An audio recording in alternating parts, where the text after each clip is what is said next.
इधर छत्तीसगढ़ बीजेपी में एक बार फिर आदिवासी नेतृत्व की मांग मुखर होती नजर आ रही है और बीजेपी से जुड़े आदिवासी नेता एकजुट होते नजर आ रहे हैं। 2002 और 2003 में जिस तरह से रामविचार नेताम ने आदिवासी एक्सप्रेस चलाई थी, वैसा ही माहौल होता नजर आ रहा है। ऐसे में अब संगठन सक्रिय हो गया है। प्रदेश अध्यक्ष विष्णुदेव साय ने बैठक में शामिल होने की खबरों को खारिज कर दिया है। प्रदेश अध्यक्ष विष्णुदेव साय ने कहा कि उन्हें बैठक का न्योता मिला था, लेकिन वो शामिल नहीं हो पाए और बैठक में किस बात पर चर्चा हुई, इसकी भी उन्हें जानकारी नहीं है।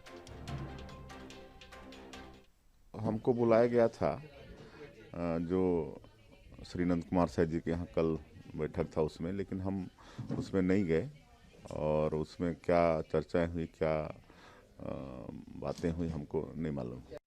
हमको तो दरअसल रविवार को बीजेपी नेता नंद कुमार साय के बंगले पर रविवार को हुई बैठक में बीजेपी से जुड़े आदिवासी नेता शामिल हुए थे। बैठक में 2024 में बीजेपी की सरकार बनाने के साथ ही आदिवासी सीएम बनाने का एजेंडा तय किया गया। नंद कुमार साय का कहना है कि बैठक में रामविचार नेताम विष्णुदेव साय, ननकी राम कंवर के साथ आदिवासी समाज के लोग एकत्रित हुए थे और बैठक में आदिवासी समाज को आगे बढ़ाने पर विचार हुआ। साथ ही बीजेपी लीडरशिप को लेकर भी चर्चा हुई और बीजेपी मजबूत हो, इस पर मंथन हुआ।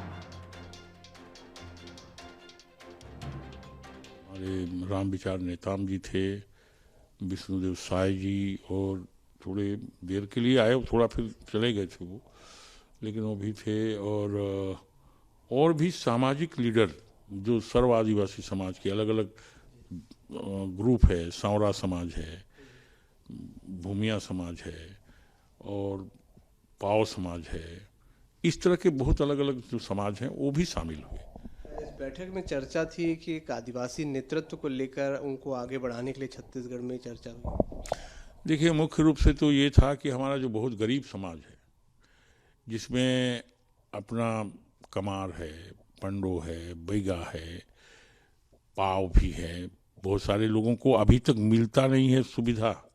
22 जनजातियों को जो हम उस समय दिलवाए थे, मात्रात्मक त्रुटि के कारण उनको नहीं मिल रहा था, वो भी एक विषय में था।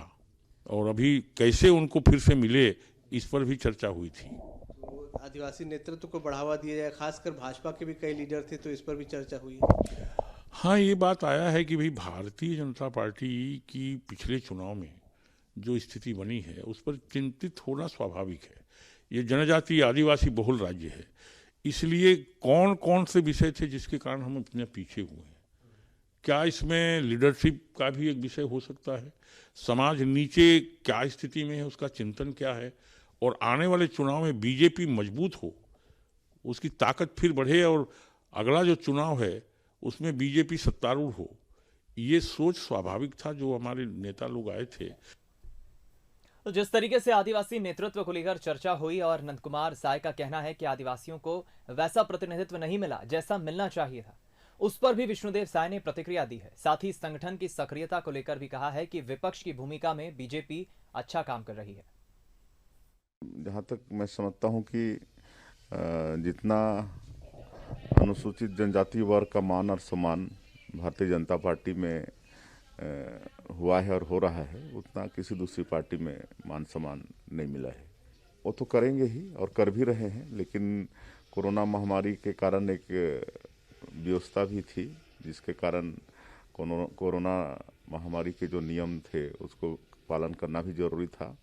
लेकिन अभी किसानों की मांगों को लेकर पिछले समय में पूरे प्रदेश के विकासखंड स्तर में, जिला मुख्यालय में और प्रदेश में काफ़ी अच्छा प्रदर्शन किए हैं। बड़ा